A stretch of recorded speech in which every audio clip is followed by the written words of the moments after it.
Khatatan chu katania Maseng tika magip ni kanilong Izuna ka oy na nihlim tlato Abak chu gatlim biglo Email chat lagi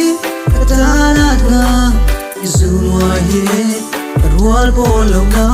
Umkwa chu katan chwana sa emaye San khat chu al chu katanong leo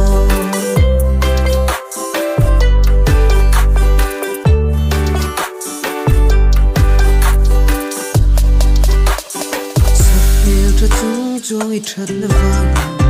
San tin ka bia ai lim khat hin Chia la ka thin lung ilai nak ve ya Ei zong ka ring tri na si Email chat na hi ka tarat na Izunwa ye Arwal bolo na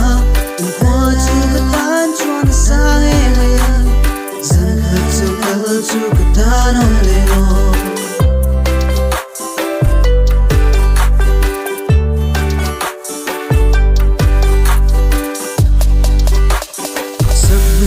Chung chuang I that na vang San tin ka bia ai lim tlat hin Chia la ka thin lung ilai nat ve ya Ei zong ka ring tri na si